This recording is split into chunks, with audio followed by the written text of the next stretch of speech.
The first time I realized I could bring an entire $1 million project to a screeching halt with just a raised eyebrow, I was elbow deep in someone else's mess. Not metaphorically, literal mess. A junior vendor forgot to redact client data in a shared folder and posted it on a collaborative platform with zero security. I didn't scream, didn't huff. Just opened my oh hell no folder, pulled the client's MSA clause on third-party data exposure. CC'd the right three people. 10 minutes later, the folder was gone, the vendor was on a call with legal, and I was offered a discretionary bonus. I didn't take it. I just asked for the next version of my rate card to reflect the value of preemptive legal disasters avoided. They agreed I wasn't flashy. I didn't need to be. I was Shirley McKinnon, third-party compliance whisperer, vendor integration therapist, and the last stop before a lawsuit. Officially, I was a consultant. Contracted, freelance, off payroll. But unofficially, I was the human firewall between Nexera systems and the kind of regulatory landmine that turns board members into job seekers. If you're new here, first off, welcome to the world where middle-aged women in sensible shoes run the show while everybody else plays musical chairs with job titles. Second, before we dive deeper, go ahead and tap that like button and hit subscribe. Yeah, you. 90% of folks who listen to these stories never subscribe, and trust me, it keeps our little storytelling operation fueled, like caffeine for the content soul. And nothing motivates my team more than watching those numbers tick up while we spill the juiciest office revenge tales this side of the Mississippi. Anyway, back to the calm before the storm. At Nexora, I had a rhythm. Monday mornings, I filtered through integration reports with black coffee and classical cello. By noon, I'd already flagged 4 systems for API misfires, rejected 2 vendor scopes for lack of encryption specificity, and greenlit one glorious unicorn of a proposal that actually followed the damn protocol. My inbox was a color-coded masterpiece. I kept copies of everything: rate cards, emails, redline PDFs, client notes. Hell, I even had a flash drive in my purse with my original contract scanned 3 different ways. Not paranoia, practice. Clients loved me. I didn't talk much, but when I did, it was with receipts. My name was quietly baked into at least 3 MSAs with major accounts, language I'd personally helped insert during a time when the legal team still knew the difference between a loophole and a backdoor. Those MSAs, dusty and unassuming, contained a beautiful clause, rare, handcrafted gem, that all vendor-related compliance decisions required my explicit sign-off. Not optional, not recommendation, required. And I never weaponized it. Not until I had to. That had to moment began brewing the day Bradley Pierce oozed his way into the CEO seat with a PowerPoint, a grin too white for someone who never closed their own deals, and the charisma of a sock full of mayonnaise. Bradley was the kind of interim hire the board loved. Cheap, overconfident, and blissfully ignorant of how the company actually worked. He used phrases like synergistic realignment and non-essential spend review. Translation: cut anyone who wasn't loud or pretty enough for LinkedIn selfies. I watched it all happen like a slow-motion train derailment. One day I was on a client call reviewing vendor encryption protocols. The next, I was told that all third-party communications would now flow through the new operations lead, a 24-year-old named Chase who thought GDPR was a dating app. Bradley didn't fire me, that would have taken spine. No, he did what cowards do, he tried to erase me with policy. Reassigned accounts, stalled invoice approvals, added me to a generic contractor pool, and told HR to standardize her hours. I brought up the clause once. He laughed like I told him I was Queen of England. "We don't renegotiate legacy sweetheart deals," he said, using that tone men reserve for women who remind them of their mother, smart enough to kill them in court but too classy to raise her voice. I didn't argue, I didn't yell, I just stopped signing things. Vendor milestone approvals, paused, security assessments, unacknowledged, encryption audits, no sign-off. If my name didn't appear on a document, that document didn't exist as far as compliance was concerned. And the clock was ticking, because a quarterly audit from one of our biggest international clients was scheduled in 6 weeks. I watched Bradley dance. He pushed proposals forward without me, redirected reports to junior staff, told the client we were optimizing workflows. He was trying to bury my role under jargon and committee, but you can't bury a landmine and pretend it's mulch. So I started digging in, quietly, strategically. I updated my rate card, triple-checked my clause renewals, flagged every change in project scope where my sign-off was missing. I labeled each file with timestamps, pulled the original binders from legal archive storage, and bookmarked paragraph 8.1 like it was scripture. Because I wasn't just planning to stop a train, I was building the track that would send it off a cliff. And Bradley was already whistling at the edge. Bradley Pierce walked into the building like a man who thought deodorant was optional if your ego was loud enough. Fresh from some tech-adjacent disruption lab in Austin, he arrived with a recycled Ted Lasso mustache, startup sneakers, and a folder full of buzzwords so dense they gave the legal team migraines.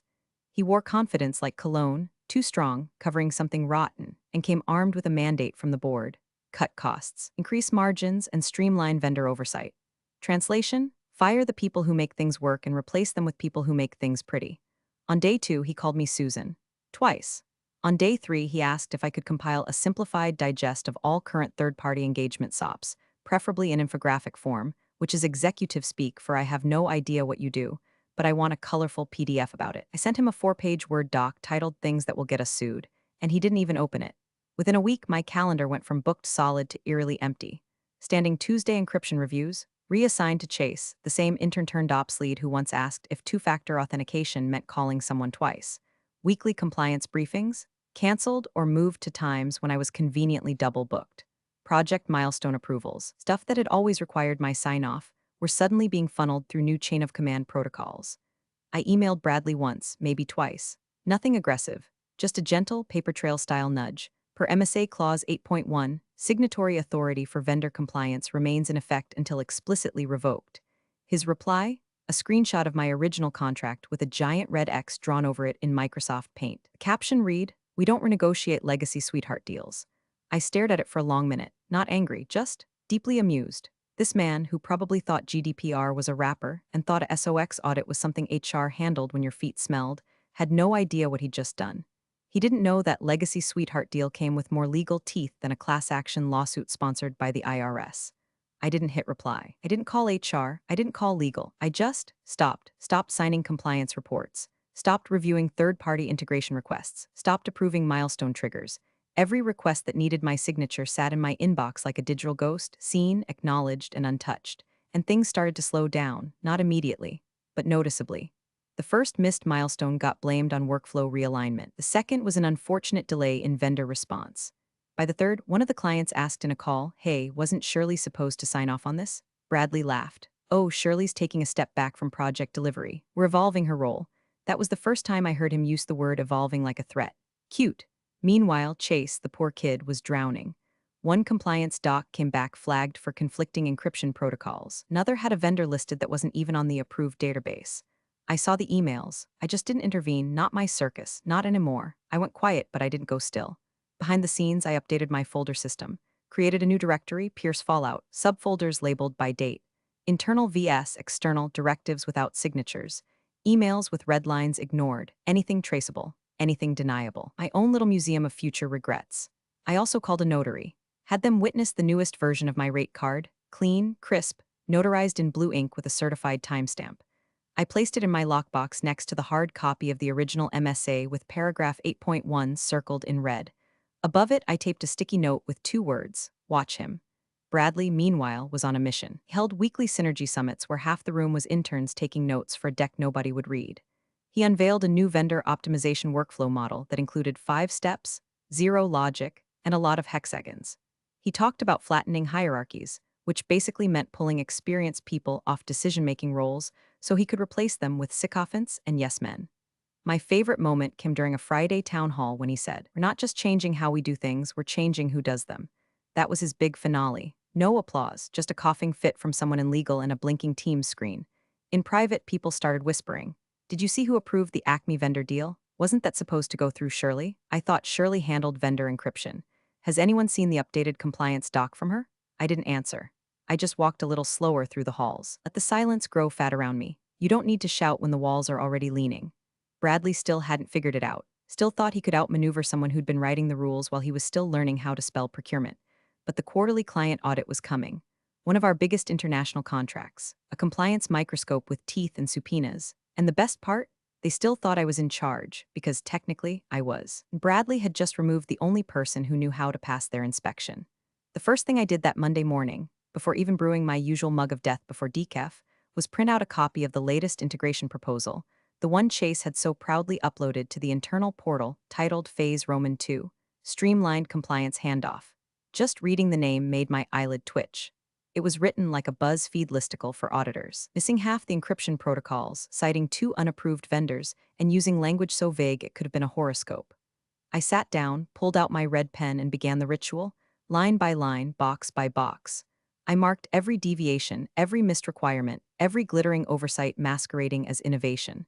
When I was done, it looked like the aftermath of a printer murder scene. I scanned it, saved it as Integration Proposal Carnage V3 Redline Final, and quietly uploaded it into the shared compliance folder. No announcement. No email. Just placed it there. A silent grenade with the pin already pulled. Then I opened my inbox and saw Bradley's latest passive-aggressive masterpiece. Subject: Next steps for Shirley's role evolution body.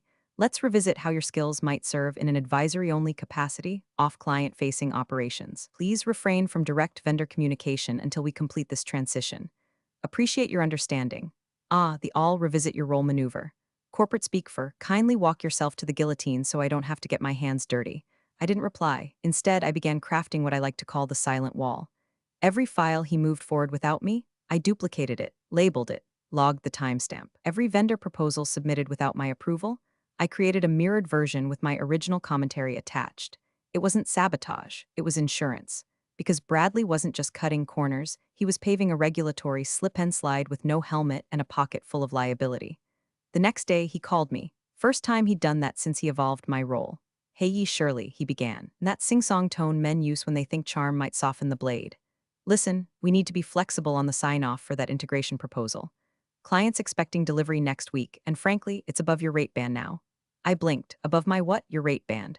We've pooled all our contractor rates and standardized compensation tiers. Compliance input is Tier 2 now. You're billing like Tier 1. That won't fly with finance. Let that hang in the air like a fart in a boardroom. Then, so you're saying I don't get paid unless I sign off at a discount? He laughed. "Come on, Shirley. Don't make this a thing. Just sign the doc so we can move, or I'll have to escalate this and get you removed from the project altogether." There it was. The threat. Unwrapped, blunt, and clumsy. I smiled. Not because it was funny, though it was pathetic, but because he'd just walked into a trap I'd set years ago. "Okay," I said, as calm as ever. "Give me a minute." I opened my laptop, found the clause, and wrote, "Subject, integration proposal, signature pending body. Per clause 6.3 of the Master Services Agreement, my sign-off is a precondition for milestone completion on all vendor-facing integrations impacting compliance metrics." I attached the PDF, circled the clause, no fluff, no emoji, no explanation. Then I hit send, and waited. 20 minutes, then 30, then a full hour. I imagined Bradley in his glass office, pacing in circles, trying to decipher the clause like it was ancient scripture. Maybe he pinged legal. Maybe he asked Chase. Maybe he Googled clause 6.3 MSA, can I ignore it? I don't know what he did, but I do know what he didn't do. Reply. The next day, the project stalled. Chase sent a harried Teams message asking if I had feedback on the proposal. I didn't reply. Instead, I forwarded him the same clause, no text, just a PDF, like a ghost delivering a court order. That week, 2 other teams pinged me about pending compliance reports. I told them politely I was unavailable until my compensation structure was resolved. That's it. No drama, no press release. Just quiet, contractual resistance. And beneath it all, I kept building. I archived every meeting invite I was excluded from, pulled backup copies of the proposal revisions, created a timeline of approvals I'd been cut from. I found old Slack threads where I'd personally outlined vendor protocols, threads now attributed to team decisions in Bradley's presentations. I flagged discrepancies in timestamps, saved Chase's edit history on shared docs. Every piece of evidence fed the machine, a machine with no brakes and only one destination. Because Bradley thought this was a power struggle. But he didn't know, I already won the moment I wrote clause 6.3. The first clue was the meeting that didn't exist, at least not on my calendar. Friday morning, 9 a.m. sharp, and I'm doing my usual ritual. Coffee brewed strong enough to strip paint, inbox cleared, notes ready for my biweekly call with the client's risk and compliance team. Except nothing. No invite, no call. Just a ghost town silence where a Zoom link should have been. I checked the shared calendars. Bradley had set up a third-party integration alignment review with the client's audit team. Private event, restricted access.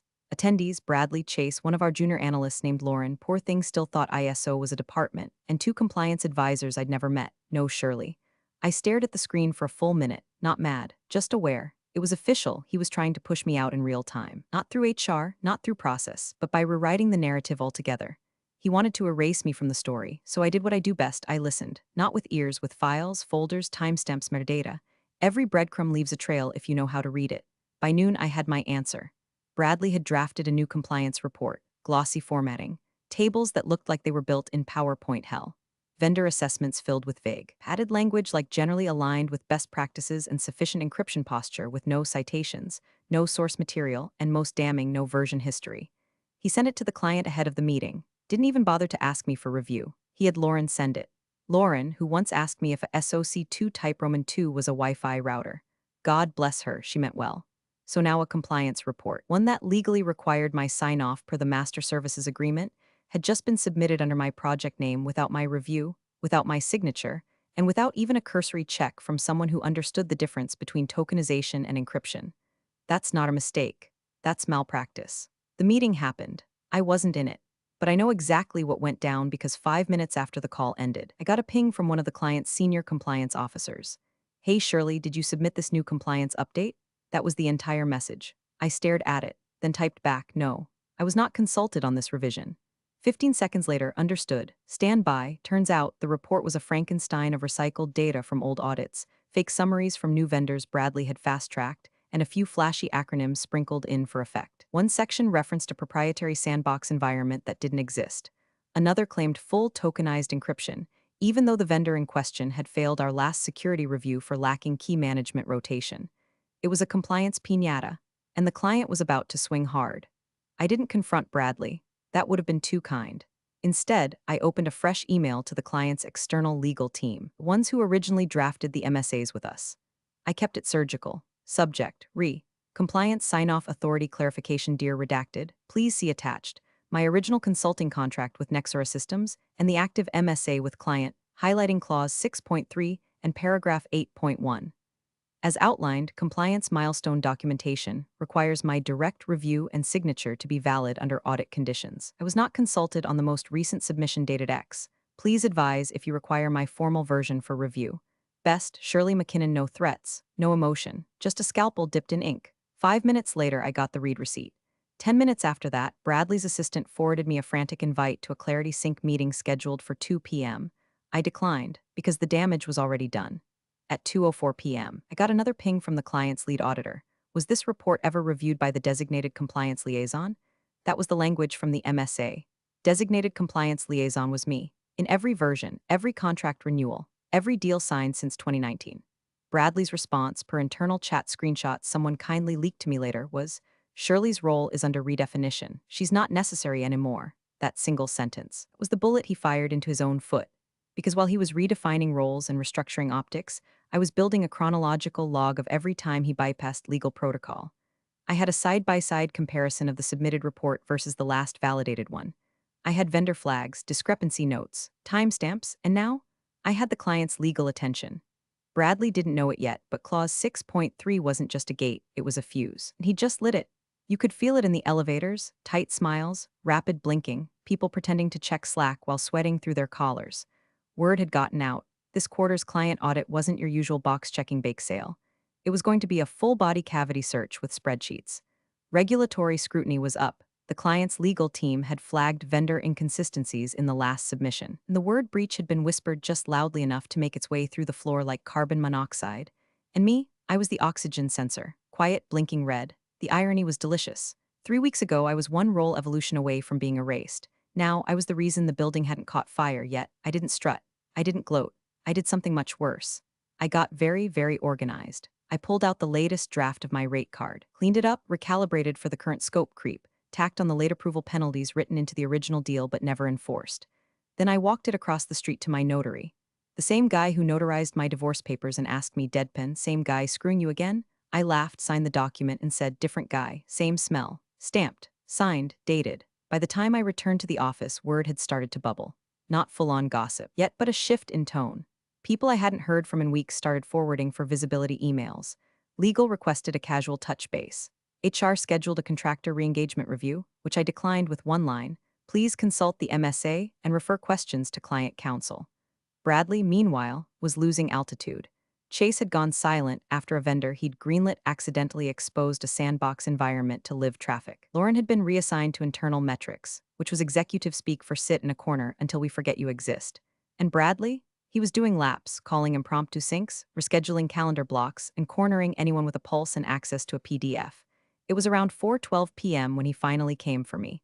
Cornered me by the second-floor coffee machine like a raccoon in a Brooks Brothers suit.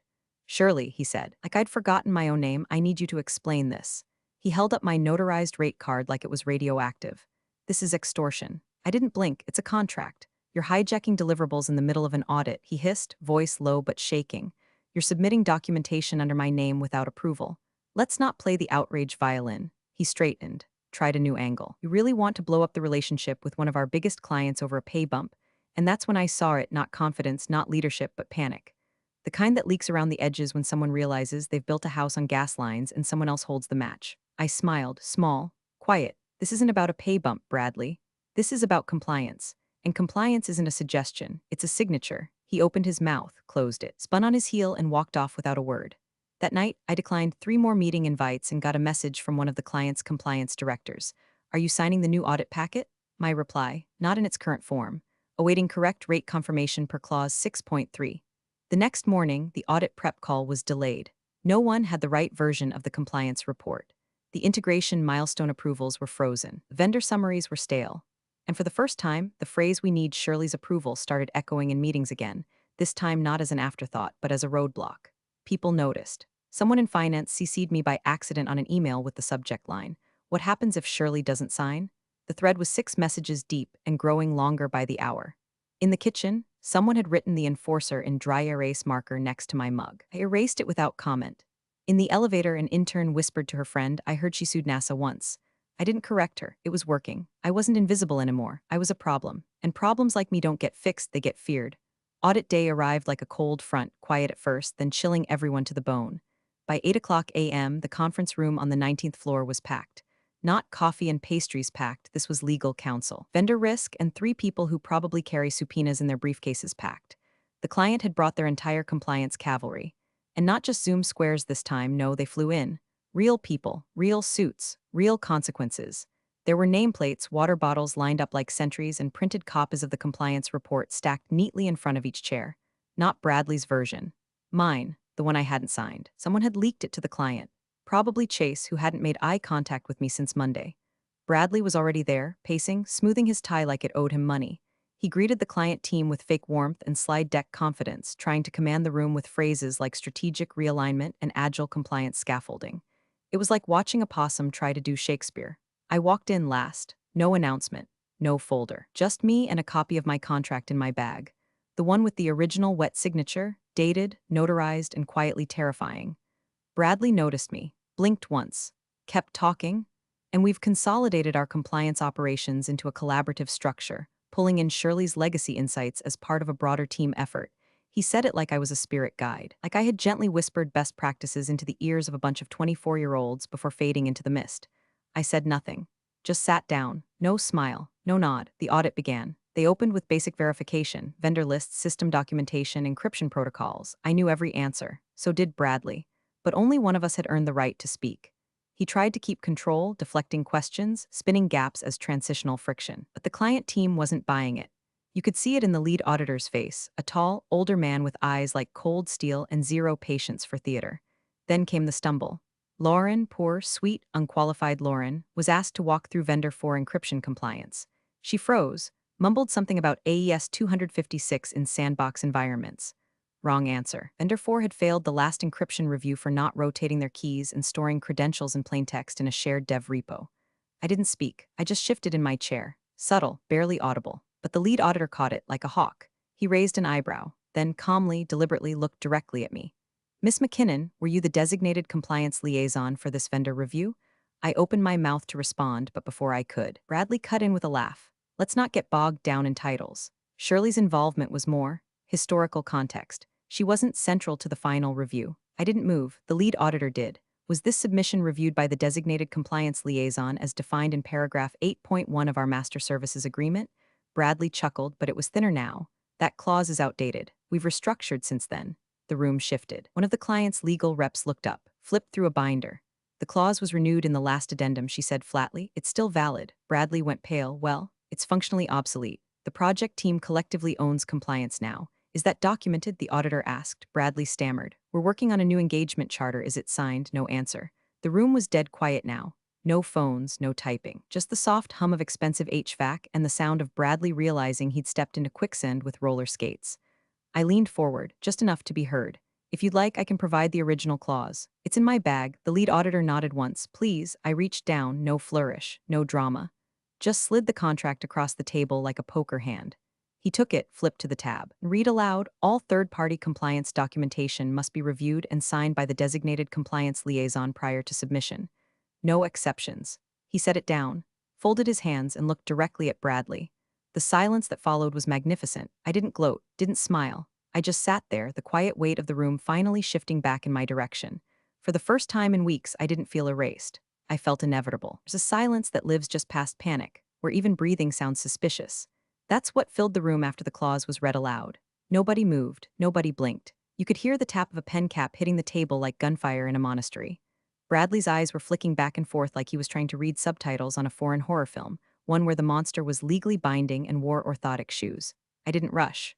From my bag, I pulled out 2 folders, one plain, one navy leather. I opened the leather one first, inside my updated rate card, notarized, embossed with the sweet perfume of finality. Then from the plain folder, the contract addendum, the one with the clause re-upped during the last renewal cycle. Signed, sealed, quiet. I slid them across the table, one after the other. Notarized last week, I said calmly.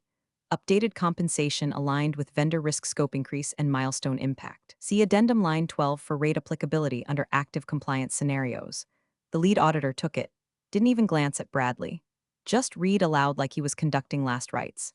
Her signature is required per paragraph 8.1 of the Master Services Agreement. Failure to obtain said signature prior to milestone completion constitutes breach of protocol and may void contractual guarantees. He didn't need to raise his voice. He just looked across the table at the client's legal rep, who had already begun rifling through a thick white binder. I watched her flip, stop, flip again, run her finger down the margin, and then freeze. She looked up. It's here, she said, page 42. Addendum 3. Clause was renewed twice, no changes. Active and enforceable. Then, without lifting her eyes from the binder, she added, you signed this version, Bradley. Bradley looked like someone had poured cold gravy down his spine. He sputtered, wait, no, that can't still be binding. That was a legacy clause. It was supposed to sunset. No sunset language appears in the contract, the lawyer replied, voice calm as an autopsy. And you initialed the clause during the last signature round. See here. She turned the binder. His initials, big and clumsy, stared back at him like graffiti on a confession. Across the room, someone stifled a cough. Someone else shifted their chair just slightly, the plastic feet screeching against tile like a warning shot. Bradley opened his mouth, then closed it, then opened it again, this time with less air behind the words. Okay, but we've been operating under the assumption that Shirley was no longer critical to the process. The lead auditor tilted his head. Is there an amendment on file that removes her from the signatory role? Bradley looked like he'd swallowed a stapler. No, then your assumption is irrelevant. God, the sound of that word, irrelevant, cut through the air like ice through whiskey. I didn't say a word, just folded my hands, watched the ripples expand in the silence like someone had dropped a stone into the center of a very expensive pond. One of the vendor risk analysts on the client side leaned toward her colleague and whispered something I couldn't quite catch, but it ended with, told you she was the firewall. Damn right I was. Bradley sat back, all his posture gone, hair slightly damp, shirt collar suddenly too tight. The lead auditor closed the contract and placed it back on the table with care, like it was evidence in a criminal trial, which in many ways it now was. We'll need a new compliance submission, he said, reviewed and signed per the agreement. He looked at me. Can you provide that within 48 hours? I nodded once. Of course. Then finally, Bradley spoke again. But this time his voice had changed. Smaller, cracked at the edges. This is going to delay everything. The client's legal rep didn't miss a beat. Yes, because you bypassed your own MSA. Bradley looked at me then, really looked like a man trying to spot the snare after it snapped shut around his ankle. For a second, I almost felt bad for him. Almost. But then I remembered the paint screenshot. The condescension, the passive-aggressive demotion, the disrespect. This wasn't revenge. This was gravity. Finally doing its job. And I was the ground. The audit paused like someone had pulled the emergency brake on a train halfway over a canyon. 1 minute we were knee-deep in documentation reviews. The next, the lead auditor was standing, closing his laptop with that silent finality only auditors and judges seem to master. This review cannot proceed, he announced, until we receive a valid compliance submission signed by Miss McKinnon as required. He didn't shout. He didn't need to. The words detonated in that conference room with the subtlety of a controlled demolition. The client team nodded. One of their legal reps snapped the binder shut, slid it into her bag, and stood up like she'd just watched someone void a lease by breathing wrong. Bradley? He flinched, then quickly tried to regroup. Let's not overcorrect here, he said. Voice brittle, there's clearly been confusion around roles and process ownership. I'll sync with legal and resubmit with corrected documentation. We'll get everything squared away. No one moved. Then the client's SVP of compliance, a sharp-dressed woman who hadn't said much all day, spoke. We won't accept any corrected documentation unless it comes directly from Miss McKinnon. With her signature. Bradley's mouth opened. What came out was less of a sentence and more of a wheeze. Well, legal approved the restructure, so I mean, technically we're within operational discretion, right? He turned toward our internal legal counsel, Derek, a man who usually avoided conflict with the grace of a veteran tightrope walker. Not this time. Derek cleared his throat, straightened his glasses, and delivered the slow, lethal blow. No restructuring of Miss McKinnon's role was ever documented. There's no paper trail, no amendment, no board approval. Furthermore, you initialed the latest version of her rate card and contract clause. So if this was a misunderstanding, it's one you created and signed. You could feel the heat draining from Bradley's skin. He looked like someone had swapped out his blood with Diet Coke. His hands twitched toward his laptop, then away. Like he wanted to pull up a defense but knew the evidence was already stacked against him in neat, time-stamped folders. He tried one last Hail Mary. I was operating under board directives to cut costs. This was all in good faith. A short silence. Then the client's general counsel raised her eyebrow and said the phrase every executive dreads will be documenting that position formally. For our board. And just like that, the power dynamic shifted so hard it could have cracked a rib. I didn't say a word, just sipped from my water bottle. I wasn't gloating. I was absorbing, watching the scaffolding Bradley built collapse under its own dishonesty. They cleared the room after that. Audit table vacated. Client team gone. Vendor calls canceled. Even Chase disappeared, probably melted into a stairwell somewhere. I was halfway back to my desk when my phone buzzed. Unknown number, I answered. Miss McKinnon, this is Lorna Kessler, SVP of Compliance at Cordair Group. Cordair, the client. Yes, I said. I'm going to skip the corporate nonsense. We want to bring you in-house, direct hire, full benefits. You'll manage all future compliance initiatives tied to this account, and you'll have final say over external staffing. Name your start date. She didn't even wait for me to respond. We've already sent over the offer to your personal email. Bradley's behavior has triggered a review on our end, and frankly, we want to ensure that never happens again. I stood there in the hallway, fluorescent lights flickering overhead like some divine applause track, and felt something I hadn't felt in years: power, clean and earned. By noon, Bradley was gone, placed on executive leave pending internal investigation of contract irregularities and failure to disclose legal risk to the board. In English, he got booted so fast his chair was still warm. The hallway was strangely quiet that afternoon. People avoided eye contact, unsure if I was radioactive or royalty. I walked past Bradley's office. Door shut, no nameplate, just a limp fern and a dark screen. The intern who once asked if I still worked here scurried out of my way like I was armed. Back at my desk, I opened the offer email from Cordair. 6 figures. Stock options. Remote friendly. And a bullet point I reread 3 times just to let it land. All compliance staffing decisions will fall under your discretion. Non-negotiable. I sat back. Let it wash over me. I didn't burn bridges. I just let the ones built on ego and ignorance collapse under their own weight. And I walked across the ashes without even smudging my shoes. The boardroom always smelled like fresh leather and cheap panic. That morning, it was especially thick with both. They'd called an emergency meeting, 9 a.m. sharp, no breakfast, no small talk. Just 14 chairs filled with people who suddenly realized they hadn't actually been paying attention to how the company ran, only that it seemed like it was running. You could feel the fear vibrating in the upholstery. I was escorted in through the side door. No fanfare, no badge check. The chairwoman nodded once as I entered, not out of politeness but necessity. I was no longer an afterthought. I was evidence. Bradley, of course, wasn't there. HR had confirmed his administrative leave the day prior. Rumor was he tried to file a counterclaim citing role ambiguity and unauthorized contract manipulation. The irony? The clause he was trying to erase was the one that handcuffed him to every reckless decision he made. Across the table sat the client's general counsel, the Cordair SVP who'd made me the job offer, and 2 external auditors, one of whom had flown in from Geneva. When auditors cross oceans, it's not for the snacks. The chairwoman opened the meeting with a tight-lipped statement about concerns raised regarding vendor oversight and potential exposure due to unauthorized sign-off protocols. Translation: we almost tanked a multimillion-dollar account because a guy with PowerPoint skills and mommy issues thought he understood risk management. Then the lead auditor spoke. He didn't look at his notes. He didn't have to. Your consultant, Miss McKinnon, protected your compliance standing. He said it like a doctor delivering test results. Calm, clinical, irreversible. She documented inconsistencies in vendor encryption protocols that were submitted under invalid authority. She withheld signature until her contractually defined compensation structure was restored, per Clause 6.3 of the Master Services Agreement. At no point did she breach protocol. In fact, she enforced it. The room stayed dead quiet. A couple board members shifted uncomfortably, like their chairs had just grown thorns. Your interim CEO, the auditor continued, circumvented documentation policies, misrepresented operational changes, and ignored legal counsel. Had the client accepted the last compliance submission, this company would be facing breach penalties and loss of accreditation. Someone at the far end of the table coughed. Sound of a man choking on his stock options. Per the MSA, the auditor finished, looking directly at the chairwoman. Miss McKinnon holds signatory authority on all vendor compliance documentation. He leaned back. Pay the woman. The silence that followed wasn't awkward. It was reverent. No one asked me to speak. No one asked me to explain. I wasn't there for performance. I was there because the paper trail ended at my feet, and the only way forward was through me. The chairwoman nodded once more. We'll be issuing retroactive compensation adjustments and revisiting contractor oversight procedures. I already knew that. I'd seen the draft resolution the night before, courtesy of a sympathetic lawyer who quietly thanked me for not letting them sink the ship with their own ego. I stood, collected my folder. No smirk, no dramatics, just business. As I turned to leave, one of the board members, one of the few who hadn't spoken, leaned slightly forward and said, "You were never on the org chart, were you?" I paused, then smiled just enough. I never needed to be, and with that I stepped out of the room, down the hall, past the glass offices, past Bradley's dark door, past the intern who nodded at me like I was the ghost of Christmas comeuppance. Outside, the sunlight felt earned. I opened my folder. On the front, stamped in silver, next phase proposal. The future was mine to architect now, and all I'd done was follow the rules. To the letter. You're the real MVPs of the office jungle. Thanks for watching.